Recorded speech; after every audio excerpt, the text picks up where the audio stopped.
Welcome po sa Kainang Pinoy. Ang i-present po namin sa inyo ngayon ay ang Adobong Baboy. Basic recipe po ang i-present namin sa inyo. Kainang Pinoy version.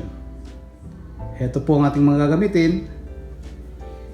1 kilong liempo po, yung pork belly, cut into 2-inch cubes. 2 medium-sized shallots or yung Sibuyas Tagalog, quartered. 5 cloves of garlic, dinikdik po. 1 teaspoon of whole black peppercorns, yung pamintang buo. 3 pieces dried bay leaves or yung dahon ng laurel. 1 cup white vinegar or yung sukang paombong. 1/2 cup soy sauce or yung toyo. Kailangan din po natin ng 2 cups of water. Optional ingredient, salt to taste. Depende po sa inyong panlasa. Simulan na po natin. Yan po, nagpainit na po tayo ng kawali. Ilagay po natin ngayon natin mga pork liempo. Pamamantikain lang po natin itong mga to. Yan po, pamamantikain po natin yan at make sure po na hindi didikit sa ating kawali.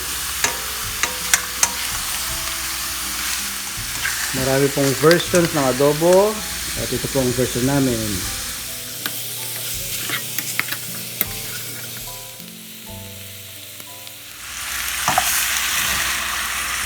Yan po at nagmamanti-mantika na itong ating liempo at medyo ang kulay ng ating liempo ngayon ay light brown na.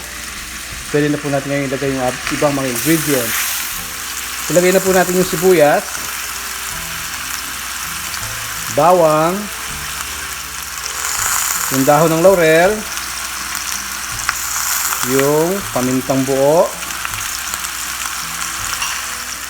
yung toyo. Pagkalagay po sa toyo, haluin po natin ngayon itong karne.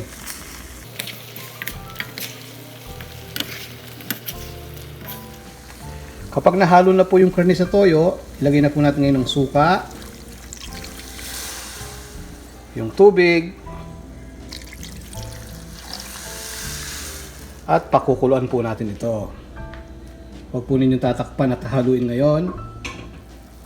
Ayan po at kumukulo na. Hahaluin na po natin ngayon ito.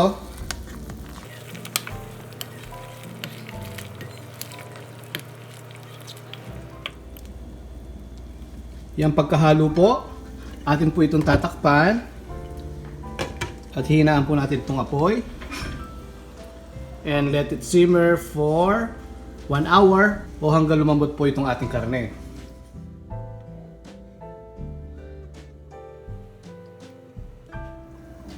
Yan po, after an hour, tingnan na po natin ngayon itong ating adobo.